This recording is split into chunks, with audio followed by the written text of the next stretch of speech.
Hello, my name's Ashley Gunn. Welcome to a book up session. Before we get started, I want to apologize for not having a video last Thursday. My daughter has been fighting a bug. We did urgent care and antibiotics. Hopefully she'll be feeling better and back in school again soon, but things just got away from me and I apologize for that.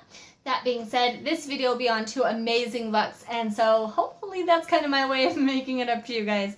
The first book, I can tell you very little about the storyline because it's going to have a huge plot twist that happens, and really if I tell you anything about it at all, I'm going to ruin it.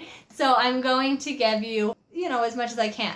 Now, you can have really different preconceived opinions about this book if you read the little summaries they give you, because it talks about Felicity and how she goes to this sugar baby party where she meets Theo. And what the type of party is when older people want to be a sugar mama, sugar daddy, and younger people want to be taken care of. They go to these parties to meet each other.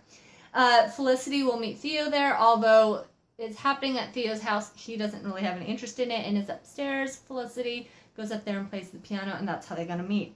They decide to have a sex-only relationship, and that doesn't really, obviously, like most of these books, it turns into much, much more. But the most important thing is that you read this book to find out what the twist is, because I'm telling you, when it happened, I ran to my husband and started going crazy about how amazing. I didn't see it coming. I almost thought that if I kept reading, that JJ was going to change it again, or I couldn't have been right, or I don't know. I didn't expect it to stay that way. And then afterwards, here's what I'm going to say. If you've read this book, or if you read this book, so you know what I'm talking about, write me. Because I have so many things to say, but I don't want to spoil it for you all. Incredible book. So from that book, I want to talk about Amy Harmon's The Laws of Moses. And this book I picked up from the library, and this might sound odd, but I was reading the prelude because I tend to read the first couple of chapters to decide if I want to read a book. And it talked about loss. It talked about if you knew now that I was going to lose him, it wouldn't hurt less.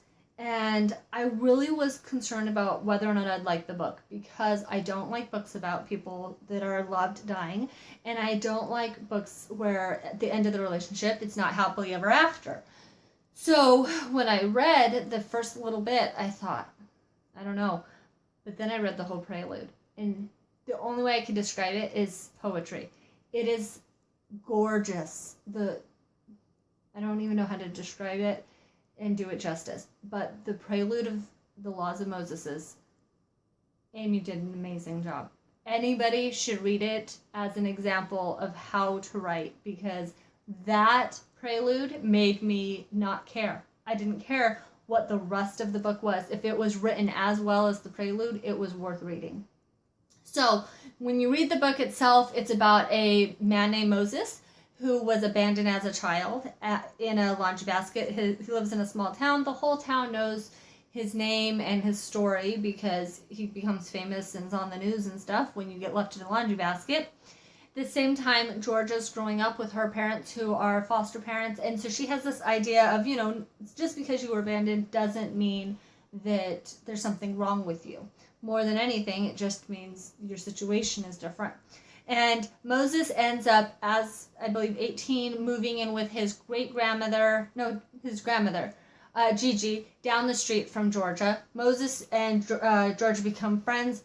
Eventually, Moses is going to get put in a mental institution, and the rest you have to read. I want to tell you guys, because this is not going to change the general idea of the story, that this is a paranormal fiction book where Moses sees people who are dead that have a relationship to somebody he's near. So if he was near me, he would see my ancestors who have passed away if they're around me, and then he paints them.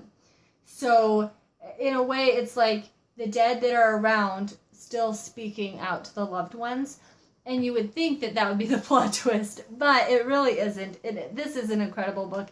Amy Harmon has won me over. I will read any of her books, and quite frankly, the prelude alone on this probably put her in one of my top 5 favorite writers. Just an amazing job. I cannot describe to you.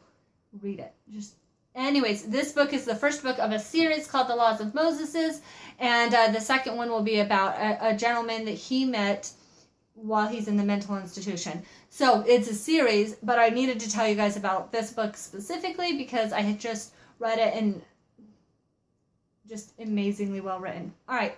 So I will see you guys all again soon. If you like this video, go ahead and like it. If you have any questions or comments, please leave them down below. I have been getting your guys' recommendations. I have been reading your guys' recommendations, and those videos will be coming out soon. Thank you all for joining me. Like I said, I don't anticipate any other videos not being on time. Again, I apologize. Thank you all.